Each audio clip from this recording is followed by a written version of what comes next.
दोस्तों, मैं हूँ आरजे खुशी और आप सुन रहे हो कहानी अर्पिता और संजय की। और उनके लाइफ में है एक प्यारी सी गुड़िया जैसी बच्ची जिसका नाम है अनन्या। आइए जानते हैं इनकी लाइफ में आगे क्या हुआ। देखते ही देखते वीकेंड खत्म हो गया और नया वीक शुरू होते ही अर्पिता को पहली खबर ये मिली कि शिखा अवस्थी ने अपनी गलती मानकर रिजाइन कर दिया था। वो बिना कोई निशान छोड़े अपना इस्तीफा देकर जैसे गायब ही हो गई थी।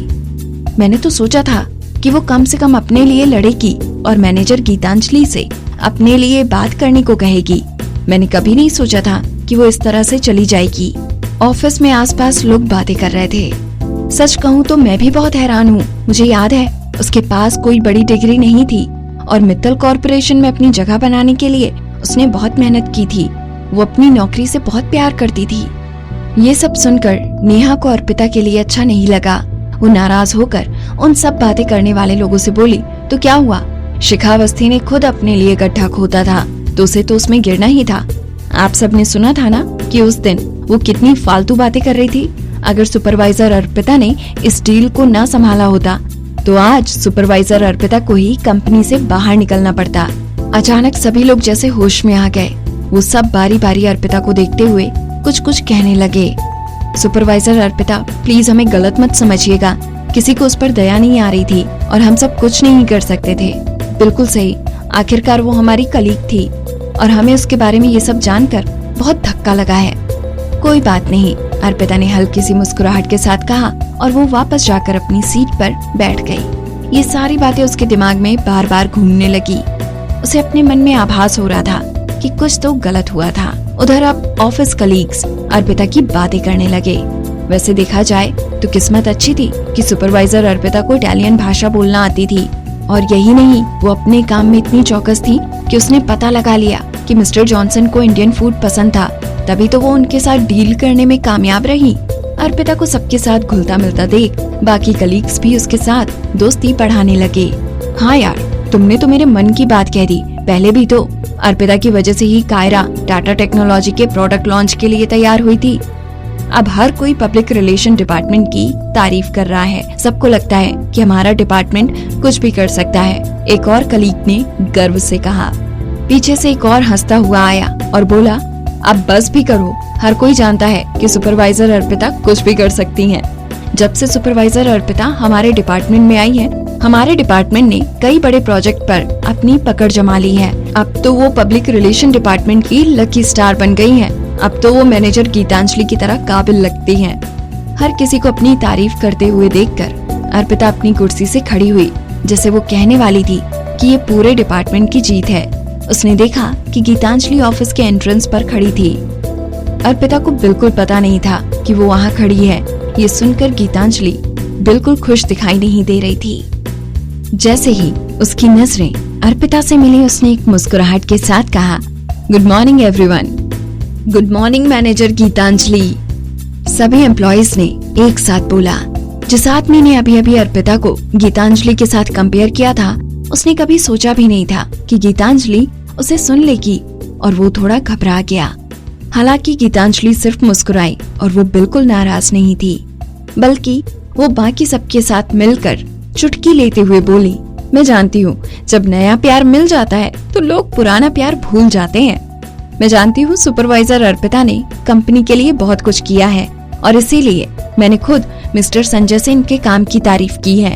और सिर्फ सुपरवाइजर अर्पिता ही नहीं, मैं जानती हूँ कि आप सब ने भी पिछले कुछ दिनों में बहुत ही कड़ी मेहनत की है। मैंने मिस्टर जिगर सेठी से भी इसके बारे में बात की है और हम लोग आप सबको इनाम के तौर पर एक डिपार्टमेंट मील आयोजित करने की सोच रहे हैं। सभी एम्प्लॉयज खुश होकर खाने पर इकट्ठा होने की बात करने लगे। गीतांजलि अर्पिता की तरफ मुस्कुराते हुए बोली, सुपरवाइजर अर्पिता, आपका इसमें काफी बड़ा हाथ है, इसीलिए आपको जरूर आना है। अर्पिता अभी भी दिमाग में यही सोच रही थी कि शिखा अवस्थी इतनी आसानी से कंपनी छोड़कर कैसे चली गई। पर जैसे ही उसने गीतांजलि की बात सुनी, शायद उसे उसकी वजह समझ में आ गई। उसने धीरे से जवाब दिया, जी हाँ। अर्पिता की बात सुनकर गीतांजलि ने उसके कंधे पर थपथपाया। उसके बाद वो मुड़ी और अपने ऑफिस में चली गई। बाकी सब लोग भी अपने अपने काम पर चले गए। अर्पिता जैसे ही अपनी कुर्सी पर बैठी, उसके फोन पर एक मैसेज आया। उसने अपना फोन उठाया और उसकी स्क्रीन पर देखा कि मिस्टर जिगर सेठी ने उसे मैसेज किया था।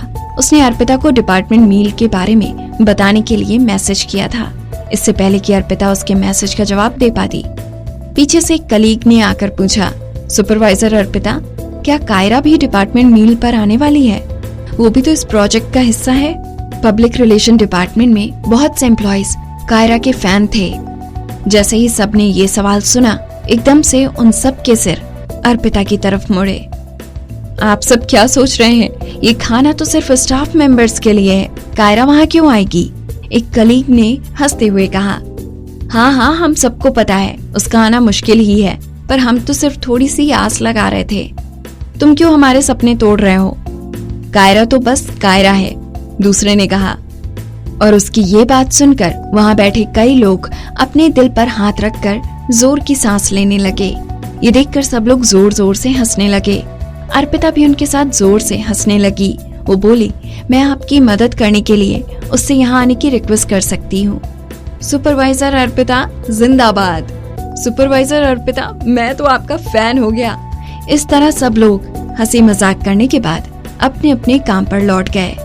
अब अर्पिता के पास समय था कि वो जिगर सेठी को मैसेज का जवाब दे सके। कुछ सोचने के बाद उसने एक मैसेज कायरा को भेजा और उससे उसका हालचाल पूछा। जब से कायरा का किडनैप हुआ था, वो गायब ही हो गई थी। बस कभी कभी टाटा टेक्नोलॉजी के इवेंट्स में ही दिखाई देती थी। अर्पिता सोच रही थी कि कायरा कैसी होगी। उसने कायरा को मैसेज भेजकर अपना फोन टेबल पर रख दिया और लैपटॉप पर काम करने लगी। अचानक उसके दिमाग में कुछ आया और उसने अपनी गर्दन घुमाकर अपनी कलीग नेहा से पूछा, नेहा, मुझे याद है जब भी कोई कंपनी में पहली बार नौकरी के लिए आता है, उसे अपनी सारी पर्सनल इंफॉर्मेशन का रिकॉर्ड कंपनी में जमा करवाना होता है ना? और इस काम के लिए अर्पिता को गीतांजलि के पास जाना पड़ता, पर अर्पिता को जिस पर शक था उसका संबंध गीतांजलि से भी हो सकता था। और अगर अर्पिता सीधे सीधे उससे पूछती तो गीतांजलि पहले से ही सतर्क हो जाती। अर्पिता ने जल्दी से आसपास देखा। जब उसे विश्वास हो गया कि उनकी बातें कोई नहीं सुन रहा था, उसने पूछा, क्या गीतांजलि से पूछे बिना शिखावस्थी के घर का पता मिल सकता है? सुपरवाइजर अर्पिता, आप अचानक से शिखावस्थी के बारे में क्यों पूछ रही हैं? नेहा कहते कहते रुक गई। वो धीरे से अर्पिता के पास गई और उसके कान में बोली, ये बहुत आसान है। हम सब कलीग्स हैं और मैं किसी ऐसे इंसान को ढूंढ लूंगी जो शिखा के करीब था और उससे शिखा के बारे में जानने की कोशिश करूंगी। नेहा मुस्कुराती हुई एक खाली कप हाथ में लेकर कैंटीन की तरफ चली गई और सच में वो थोड़ी ही देर में एक खबर लेकर आई। उसका एड्रेस ये लिखा है, पर जब वो नौकरी से इस्तीफा दे चुकी है तब आप उसे क्यों ढूंढ रही हैं? नेहा ने कागज का टुकड़ा अर्पिता को देते हुए पूछा। अर्पिता ने अपनी आंखें चमकाते हुए बोला, एक बार मैं जो जानना चाहती हूँ वो मिल जाए, फिर मैं तुम्हें आराम से बताऊंगी। जैसे ही ऑफिस का टाइम खत्म हुआ, अर्पिता ने अपना सामान इकट्ठा किया और वो बिजली की रफ्तार से पब्लिक रिलेशन डिपार्टमेंट से बाहर निकल गई। उसने एक टैक्सी को हाथ देकर ड्राइवर को एड्रेस की पर्ची दिखाई। आखिर अर्पिता शिखा से क्यों मिलना चाहती थी, जानने के लिए सुनिए कहानी के अगले एपिसोड्स।